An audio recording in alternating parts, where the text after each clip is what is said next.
Hello friends, मैं हूं Prince और स्वागत करता हूं आपका मैग्नेट ब्रेन्स में। तो हम बेसिकली क्लास 10th में मैथमेटिक्स का अपना फर्स्ट चैप्टर रियल नंबर्स देख रहे थे, जहां पे यूक्लिड डिवीजन लेमा पे बेस्ड सवालों की सीरीज को खत्म करने के बाद कुछ हम क्वेश्चंस फॉर प्रैक्टिस देख रहे थे, जिनको आपको घर में ट्राई करना है और आपको बनाने में बिल्कुल दिक्कत नहीं होगी, क्योंकि हर एक सवाल को यहां पे एक तरीके से हम सॉल्व भी कर ले रहे हैं। आपको बस उसको अच्छे से कॉपी पे प्रेजेंट कर लेना है। क्यों मैं आपको ये सवाल होमवर्क दे रहा हूं? क्योंकि एक तो ये बहुत ज्यादा इंपॉर्टेंट सवाल है और दूसरा इनके थ्रू जो क्लास में पढ़ाई हुई चीजें हैं वो आपका रिवीजन हो जाएगा, क्योंकि जब आप खुद बनाने बैठोगे तो चीजें आपको सोचनी पड़ेंगी, आपको याद करनी पड़ेंगी कि क्या क्या सर ने कहा था, उस हिसाब से आप प्रोसीड करोगे।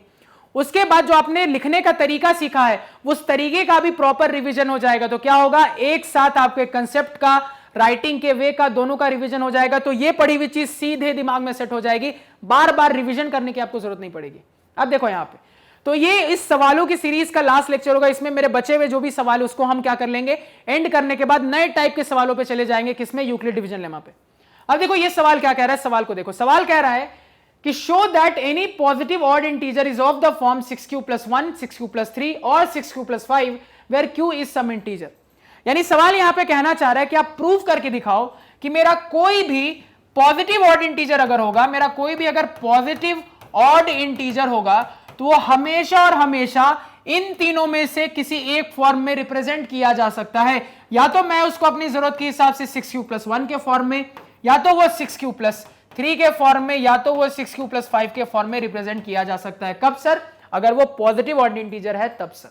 अब देखो यहां पे, तो बनाने का क्या तरीका होगा सर?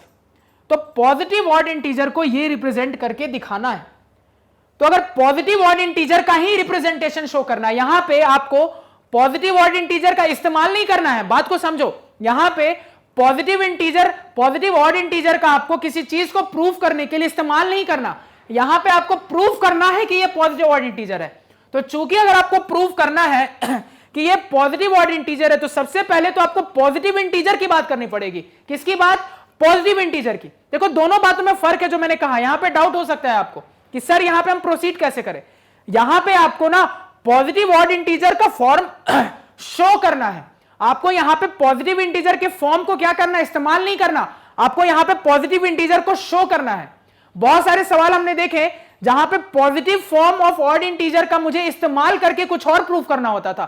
यहां पे ये सारे फॉर्म पॉजिटिव ऑड इंटीजर के होंगे, ये आपको प्रूफ करना है, इसका इस्तेमाल नहीं करना। बहुत इंपॉर्टेंट लाइन है ये, क्योंकि यहां पे आपको ये चीज प्रूफ करनी है, इस्तेमाल नहीं करना। तो चूंकि प्रूफ करना है तो पहले कहां जाना पड़ेगा?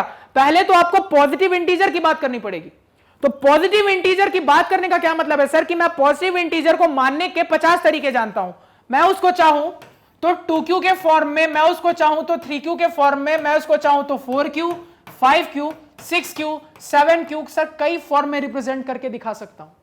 अब सवाल यह उठता है कि मैं अपने पॉजिटिव इंटीजर को पहले रिप्रेजेंट कैसे करूं। पहले तो वो बात की बात है, उसके बाद इवन ऑड की बात करेंगे। तो सर सवाल को देख के क्लियर हो रहा है, क्योंकि मैंने आपको बताया था कि सवाल को देख के चीजें क्लियर हो जाएंगी। सवाल के टर्म्स को देख के क्लियर हो रहा है कि 6q वाले टर्म आ रहे हैं, जो कि तभी आएंगे अगर मैं अपना रिप्रेजेंटेशन 6q वाला रखूं। यानी यहां से यह क्लियर हो गया कि मुझे अपने पॉजिटिव इंटीजर को 6q वाले फॉर्मेट से रिप्रेजेंट करना पड़ेगा। तो हम क्या लिखेंगे? वी नो दैट कि positive integers can be represented by 6q, 6q + 1, 6q + 2, 6q + 3, 6q + 4 and 6q + 5। आपको पता है कि इतने रिप्रेजेंटेशन के वे बनते हैं हमारे, ये क्लियर कट आपको पता है। अब देखो यहां पे, अब सवाल उठता है कि इसमें से कौन इवन को रिप्रेजेंट करेगा, कौन ऑड को। तो एक एक करके देखते हैं। आपको पता है कभी भी इस तरीके का हम रिप्रेजेंटेशन करते हैं तो वहां पे जो q या मेरा m होता है वो नॉर्मली क्या रिप्रेजेंट करता है सर? किसी भी पॉजिटिव इंटीजर को रिप्रेजेंट करता है। यानी q कोई भी पॉजिटिव इंटीजर को अगर रिप्रेजेंट कर रहा है, तो अब ध्यान से सुनना मेरी बात को। केस 1, जब मेरा पॉजिटिव इंटीजर क्या है, 6q है, तो इस केस के हिसाब से मैं क्लियरली देख पा रहा हूं कि q मेरा कोई भी पॉजिटिव इंटीजर है। उस पॉजिटिव इंटीजर में अगर मैं एक इवन इंटीजर से मल्टीप्लाई करूंगा तो मेरा रिजल्ट एक इवन पॉजिटिव इंटीजर का आएगा। केस 2, यानी यहां से यह साबित हो गया सर कि पूरा का पूरा 6q एक इवन पॉजिटिव इंटीजर होगा।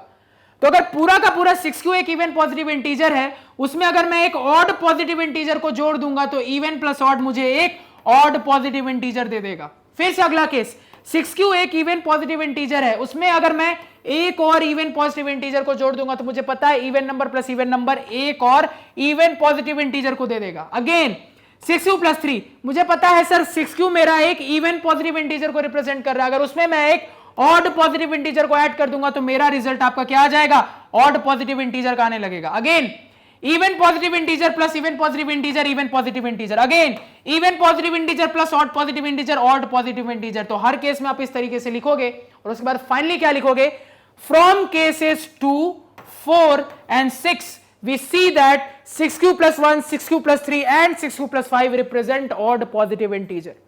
यहां पे क्यों हमें पहले पॉजिटिव इंटीजर से जाना पड़ा, क्योंकि मैं बार बार इस बात को रिपीट कर रहा हूं, ये इंपॉर्टेंट है कि यहां पे आपको ऑड पॉजिटिव इंटीजर का ये फॉर्म होगा, ये साबित करना है, आपको इसका इस्तेमाल नहीं करना। बहुत सारे सवालों में आपको किस तरीके से कहा जाता था कि show that square of any odd positive integer is of the form. तो सवाल यहां पे जब मैंने आपको अभी जो सवाल बोला उस सवाल में सवाल क्या कह रहा है कि आप प्रूव करके दिखाओ कि किसी ऑड पॉजिटिव इंटीजर का स्क्वायर फलाना होगा। तो जब आपको उस चीज का इस्तेमाल करने कहता है तब आप अपना ऑड पॉजिटिव इंटीजर का फॉर्म मान लेते हो 2q प्लस 1 या 4q प्लस 1 या 4q प्लस 3। यहां पे आपको इसका इस्तेमाल नहीं करना, इसी चीज को प्रूफ करना है। तो इस चीज को प्रूफ करने के लिए आपको स्टार्टिंग से स्टार्ट लेना पड़ेगा, मतलब normal integer, normal positive integer से स्टार्ट लेना पड़ेगा। क्लियर हुआ? नेक्स्ट सवाल देखो, अब इसको पहले नोट डाउन कर लो। नेक्स्ट सवाल देखो क्या कह रहा है। नेक्स्ट सवाल है मेरा, यह भी एक अच्छा सवाल है कि show that the square of any positive integer can not be of the form 6m plus 2 या 6m plus 5 for any integer है।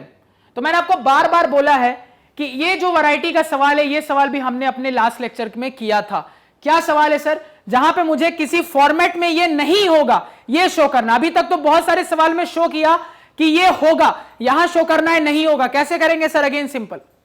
तो कुल मिला के मुझे शो करना है सर कि अगर मैं कोई भी पॉजिटिव इंटीजर उठाऊं और उस पॉजिटिव इंटीजर का स्क्वायर कर दूं तो वो कभी भी मेरे 6m प्लस 2 के फॉर्म में या तो 6m प्लस 5 के फॉर्म में नहीं आएगा।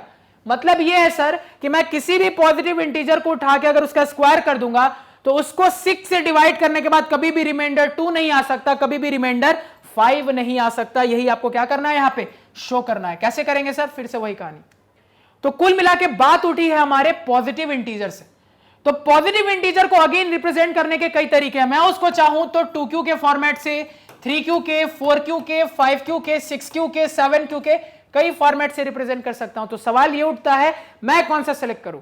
तो क्लियरली सवाल में ये जो फॉर्म है इसको देख के पता लग रहा है कि 6 इंटू समथिंग का फॉर्मेट है। मतलब कि सर मुझे अपने पॉजिटिव इंटीजर को 6q वाले फॉर्मेट में रिप्रेजेंट करना पड़ेगा। तो मतलब मेरे पास क्या क्या केसेस बन के आएंगे सर? जैसे ही मैं अपने पॉजिटिव इंटीजर को 6q वाले फॉर्मेट से रिप्रेजेंट करूंगा तो मेरा पॉजिटिव इंटीजर 6q भी हो सकता है, 6q प्लस 1 भी हो सकता है, 6q प्लस 2 भी हो सकता है, 3 भी हो सकता है, 4 भी हो सकता है और फाइनली 5 भी हो सकता है। तो इतने केसेस मेरे पास आ गए। अब मुझे प्रूव करना है कि इनमें से कोई सा भी केस उठा के अगर मैं उनका स्क्वायर करूं, उनमें से कोई सा भी केस उठा के मैं उनका स्क्वायर करूं तो वो कभी भी इस फॉर्मेट में नहीं आएगा। हमने ऑलरेडी ये प्रूव करना सीखा है कैसे करना है। एक एग्जांपल से इसमें से कोई एक सेलेक्ट करके आपको दिखा देता हूं। मान लो मैंने ये उठाया 6q प्लस 3, देखो यहां पे। तो मान लो यहां पे मैं कैसे लिखूंगा आंसर, तो मैं ऐसे बोलूंगा अपने आंसर को, we know that any positive integer can be represented by 6q, 6q plus 1, 6q plus 2, 6q plus 3, 6q plus 4 and 6q plus 5। उसके बाद मैं बोलूंगा कि let our positive integer be x, then x is equal to case 1, x is equal to case 2, case 3, case 4, case 5, case 6। और हर case में case 1 में जैसे x is equal to this है तो x स्क्वायर क्या होगा, फिर x is equal to this है तो x स्क्वायर क्या होगा, ये कहानी चलती रहेगी।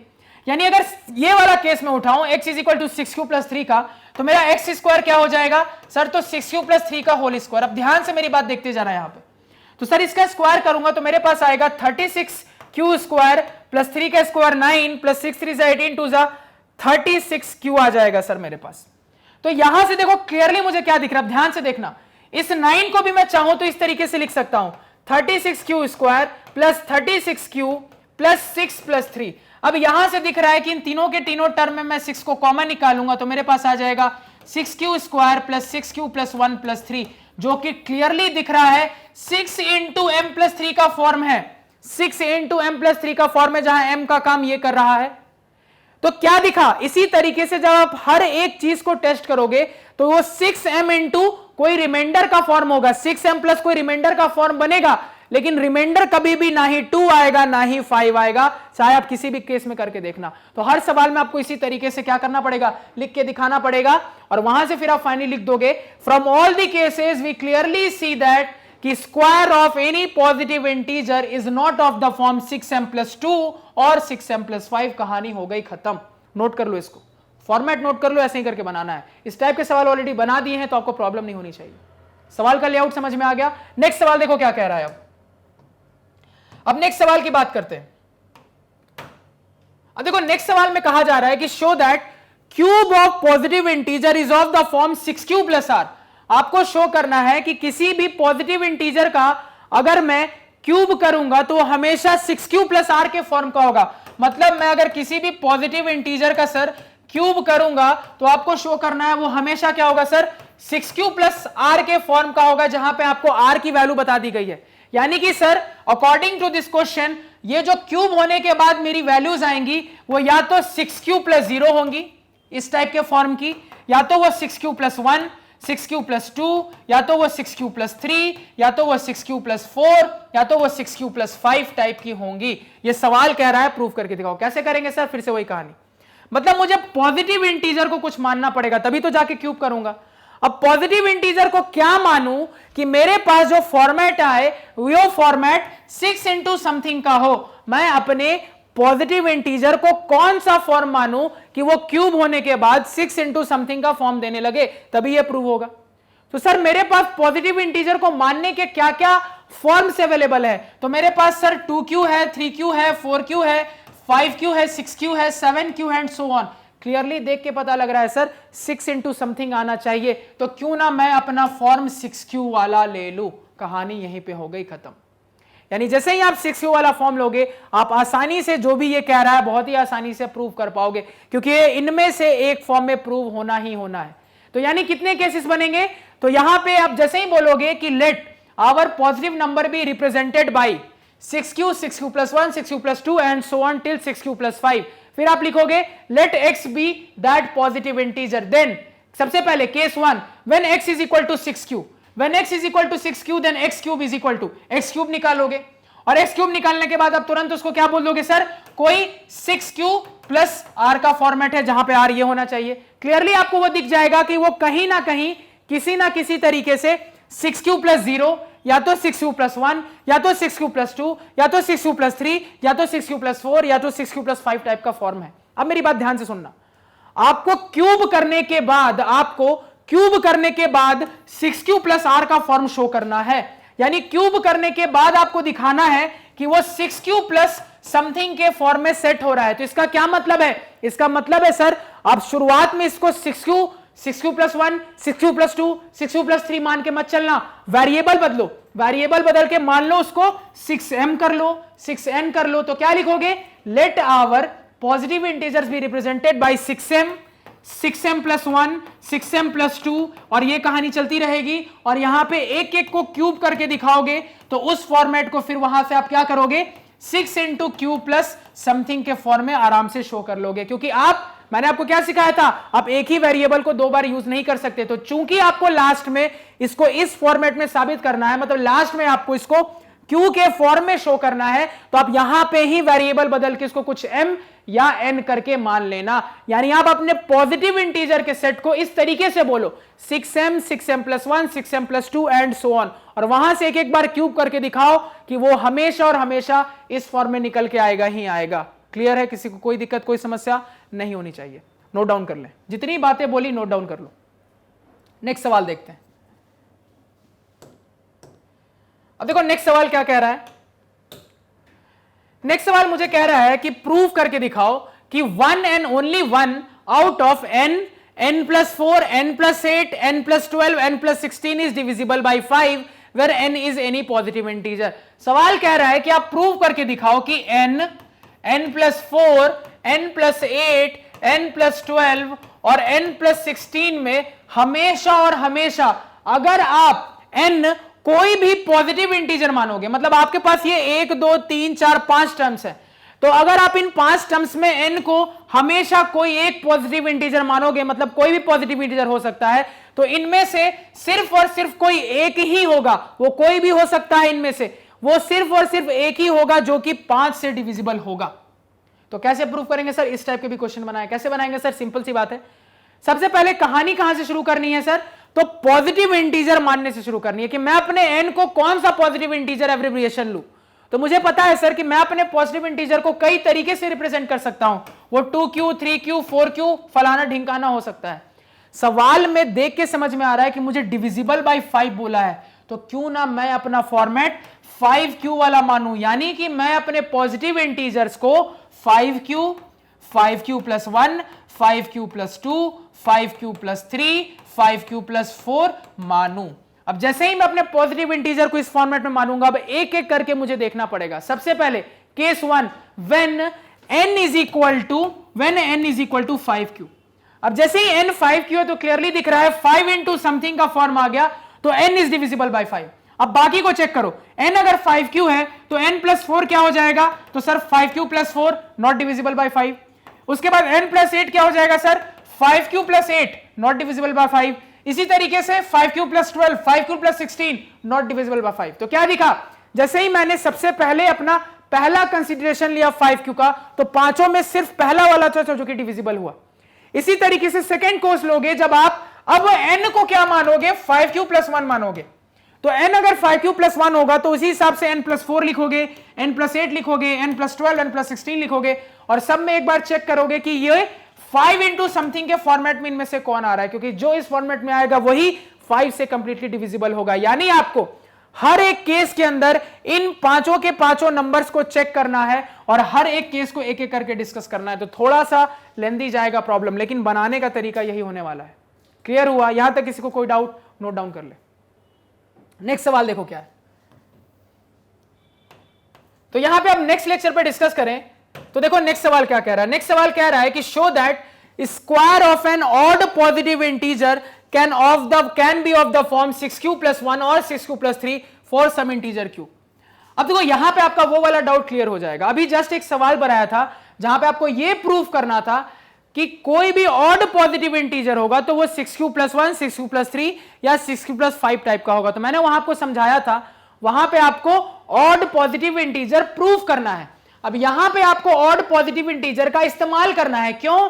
सवाल कह रहा है कि प्रूव करके दिखाओ कि मैं किसी भी ऑड पॉजिटिव इंटीजर का अगर स्क्वायर करूंगा तो वो हमेशा और हमेशा या तो 6q प्लस 1 या तो 6q प्लस 3 के फॉर्म का आएगा। मतलब अगर स्क्वायर करने के बाद मेरे पास जो संख्या आई है उसको मैं 6 से भागा दूंगा तो या तो रिमाइंडर 1 आएगा या तो रिमाइंडर 3 आएगा, और कोई केस नहीं बन सकता है। अब सवाल है कि सवाल बनेगा कैसे? तो कहानी क्या हो गई, अब यहां पे मुझे अपने ऑड पॉजिटिव इंटीजर का रिप्रेजेंटेशन लेना पड़ेगा, क्योंकि इसका इस्तेमाल करके कुछ और प्रूफ करना है। तो मैं अपने ऑड पॉजिटिव इंटीजर को सर रिप्रेजेंट करने का कई सारा तरीका जानता हूं। मैं चाहूं तो अपने ऑड पॉजिटिव इंटीजर को 2q प्लस 1 के फॉर्मेट से रिप्रेजेंट कर सकता हूं। मैं चाहूं तो इसको सर 4q प्लस 1 या फिर 4q प्लस 3 के फॉर्मेट से रिप्रेजेंट कर सकता हूं। और भी तरीके हो सकते हैं। अब एक एक करके आराम से सोचो कि उसका स्क्वायर होना चाहिए और 6 इंटू समथिंग के फॉर्म में ब्रेक होना चाहिए। यानी कुल मिला के आप जो भी मानो वो इस तरीके से बन जाए कि वो बाद में सॉल्व होके 6 इंटू समथिंग प्लस समथिंग के फॉर्म में आ जाए। यानी मुझे 6 एज अ फैक्टर चाहिए, 6 इंटू समथिंग का फॉर्मेट चाहिए। अब देखो 2 को स्क्वायर करोगे तो कभी भी 6 आएगा नहीं सर, 4 आएगा। तो 6 इंटू समथिंग तो कभी नहीं हो सकता। आगे अगर मैं इसको 4q प्लस 1 और 4q प्लस 3 का स्क्वायर करके मानता तो 4 का स्क्वायर 16 आएगा, लेकिन वहां से भी मुझे 6 कॉमन होता हुआ नहीं दिख रहा है। तो अगर मैं मान लो इसको 6 पे ले जाऊं तो क्या सोच सकता था? तो देखो एक और रिप्रेजेंटेशन का तरीका, एक स्टेप आगे चले गए।